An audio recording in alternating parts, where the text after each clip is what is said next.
Hello दोस्तों, हमारी आज की कहानी है एक बहू ऐसी भी। सुबह के लगभग 10 बजे का समय था। पोस्ट ऑफिस में ज़्यादा चहल पहल नहीं थी।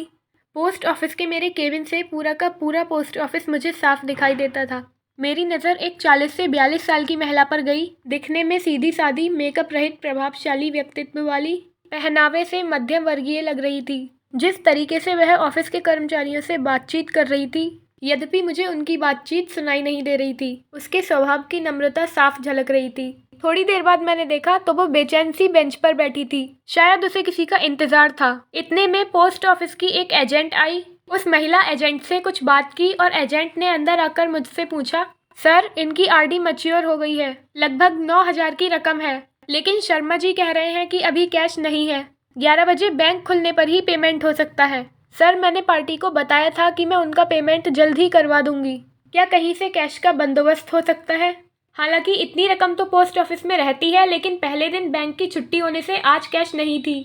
मैंने शर्मा जी को बुलाकर उनसे बात की, लेकिन उन्होंने कैश उपलब्ध ना होने की बात ही दोहरा दी। एजेंट से उस महिला को 11:30 बजे तक का इंतजार करने को कहकर मैं अपने काम में व्यस्त हो गया, क्योंकि बैंक खुलने के बाद कैश लाने में भी आधा घंटा तो लगेगा ही। थोड़ी देर बाद मैंने देखा कि एजेंट तो जा चुकी है और वो महिला बड़ी बेसब्री से कैश लाने वाले लड़के का इंतजार कर रही है। 11:35 को वो महिला लगभग रुआंसी होकर मेरी केबिन में आकर कहने लगी, सर, मेरी बुजुर्ग सास जो कि 85 साल की है, उनके खाने का समय हो रहा है। मुझे उन्हें समय पर खाना खिलाना है।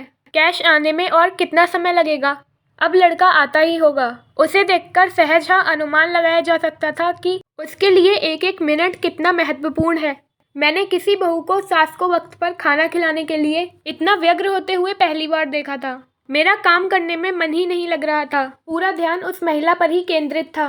उसकी बेचैनी मुझसे देखी नहीं जा रही थी। सच बताऊं, यदि उस वक्त मेरे पास इतने पैसे होते तो मैं खुद उसे अपने पैसे देकर वक्त पर रवाना कर देता। कैश आने पर मैं अपने पैसे ले लेता, लेकिन हाय री किस्मत, मेरे पास भी इतने पैसे ना थे।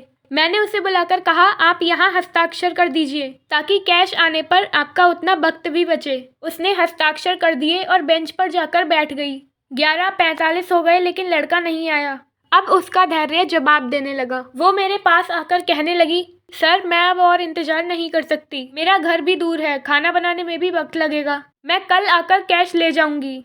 देखिए, आपने फॉर्म पर हस्ताक्षर कर दिए हैं। इसका मतलब है कि आपको कैश मिल गई है, अतः कैश तो आपको अभी ही ले जानी होगी। अब वो कुछ ज़्यादा ही परेशान हो गई। 11:55 को वो फिर मेरे पास आई। माफ़ करिएगा, मैं और इंतजार नहीं कर सकती। मैं जा रही हूँ। मुझे मेरी सास को वक्त पर खाना खिलाना है, चाहे इसके लिए मेरे इतने रुपयों का नुकसान ही क्यों ना हो जाए। और वो सचमुच में चली गई और मेरा पूरा स्टाफ भौचक्का होकर उसे जाते हुए देखने लगा। मेरी पोस्ट मास्टर की नौकरी में यह पहला केस था जिसमें ग्राहक को पैसे से ज़्यादा अपनी सास को खाना खिलाने की पड़ी थी। एक मध्यम वर्गीय बहू जिसके लिए 9,000 रुपये बहुत मायने रखते हैं।